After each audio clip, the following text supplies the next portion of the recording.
ಅಷ್ಟಂದ್ರೆ ಇಲ್ಲಿ ಯಾಕಂದ್ರೆ ಕಾನೂನು ಅದಿಲ್ಲ ಅಂತಲ್ಲ ಇದ್ದಾವ, ಆದ್ರೆ ಅವು ಎಕ್ಸಿಕ್ಯೂಟ್ ಆಗ್ಬೇಕಲ್ಲ, ಎಕ್ಸಿಕ್ಯೂಟ್ ಆಗೋದು ಭಾಳ ಕಷ್ಟ. ಹೀಗಾಗಿ ಏನಾಗ್ಯದಪ್ಪ ಅಂತಂದ್ರೆ ದೂರ ಬರ್ತಾವೆ, ಮತ್ತು ಕೈಗೆ ಇಡ್ತಾರೆ, ಒಂದು ಕಾಂಪ್ರಮೈಸ್ ಮಾಡ್ತಾರೆ, ಏನು ಕೊಟ್ಟು ಕಳಿಸ್ತಾರೆ, ಮತ್ತು ಮರದಿವಸ ಅದೇ ಇರ್ತದೆ ಪರಿಸ್ಥಿತಿ. ಹೀಗಾಗಿ ಕಾರ್ಮಿಕರ ಒಂದು ಬದುಕು ಏನಾಗ್ಯದಪ್ಪ ಅಂದರೆ ಇವತ್ತು ಅತ್ಯಂತ ನರಕದ ಪರಿಸ್ಥಿತಿ ಅದ. ಹೀಗಾಗಿ ಇದು ವಸ್ತುಸ್ಥಿತಿ.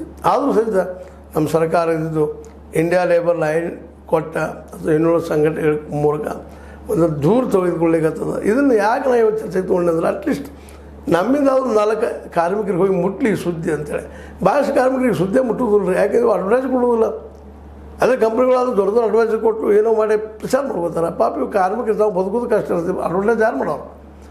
ಏನೋ ಒಂದು ನೀತಿವಂತ ಪತ್ರಿಕೋದ್ಯಮ ಇದ್ದಂಥವ್ರು ಒಂದಿಷ್ಟು ಯಾವುದೋ ಮೂಲ್ಯಾಗ ಹಾಕ್ತಾರೆ. ಅದನ್ನು ಫ್ರಂಟ್ ಪೇಜಿಗೆ ಇರೋದಿಲ್ಲ ಸುದ್ದಿದು. ಅವ್ರಿಗೆ 4ನೇ ಪೇಜು 5ನೇ ಪೇಜು 6ನೇ ಪೇಜು ಇರ್ತದೆ. ಅದನ್ನು ತೆಗೆದು ನೋಡೋರು ಯಾರು? ನಿರಂತರವಾಗಿ ಪತ್ರಿಕೆ ನೋಡುವಂಥವ್ರು ಅವ್ರು ತೆಗೆದು ನೋಡ್ತಾ ಇರ್ತಾರೆ. ಅವ್ರಿಗೆ ನಮ್ಮ ಕೈಲಿಗೆ ಬಿಡೋದೇ ಇಲ್ಲ.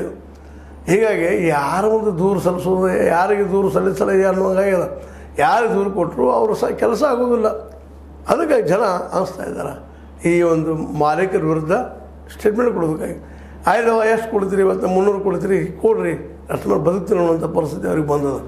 ಅದಕ್ಕಾಗಿ ಇವತ್ತೇನು ಕಾರ್ಮಿಕರಿಗೆ ವಂಚನೆ ಆಗಲಿಕ್ಕೆ ಅಂತ ಹೇಳ್ತಾ ಇದ್ದಲ್ಲ, ಬರೀ ವಂಚನೆ ಅಲ್ಲ, ಅವ್ರ ಬದುಕು ನಷ್ಟಕ್ಕೊಳಗಾಗಿದೆ.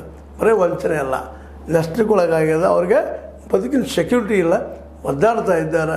ಅವ್ರ ಬದುಕು ಹೆಂಗಾಗ್ಯದಪ್ಪ, ನಾಳೆ ಹೆಂಗೆ ಇವತ್ತು ಹೆಂಗೆ ಅನ್ನುವಂಥದ್ದು. ಇವತ್ತು ಹೊಟ್ಟೆ ತುಂಬಿದ್ರೆ ಸಾಕು, ನಾಳೆ ನೋಡೋಣ ಅಂತ ಪರಿಸ್ಥಿತಿ. ಎಲ್ಲ ನೆಲೆಯಲ್ಲಿ ಕಾರ್ಮಿಕರಿಗೆ ಅನ್ಯಾಯ ಆಗದಂಗೆ, ವಂಚನೆ ಆಗದಂಗೆ ಕೆಲಸಗಳಾಗಬೇಕಾಗ್ಯದ. ಅದನ್ನು ನಮ್ಮ ಕಾರ್ಮಿಕ ವಿಭಾಗ ಮಾಡ್ತದನ, ಲೇಬರ್ ವಿಭಾಗ ಮಾಡ್ತದೆ ಅನ್ನೋದು ಒಂದು ಪ್ರಶ್ನೆ. ಇದೇನೋ ಮಾಡ್ಯದ, ಫಸ್ಟ್ ರಿಪೋರ್ಟ್ ಬಂದಿದ್ದು, ನಾನು ನಿಮ್ಮ ಮುಂದೆ ಚರ್ಚೆ ಮಾಡಿದ್ದೆ. ಇದೇ ರೀತಿ ಇನ್ನೂ ಹೆಚ್ಚಿಗೆ ಬರಲಿ ಮತ್ತು ಆ ಜನಕ್ಕೆ ಒಂದು ನ್ಯಾಯ ಸಿಗಲಿ ಅಂತ ಹೇಳ್ತಾ, ಇದು ನಿಮ್ಗೆ ಲೈಕ್ ಮಾಡಿ, ಶೇರ್ ಮಾಡಿರಿ, ಕಮೆಂಟ್ ಮಾಡಿ, ಜೊತೆಗೆ ಸಬ್ಸ್ಕ್ರೈಬ್ ಸಿಗೋಬೇಡ್ರಿ.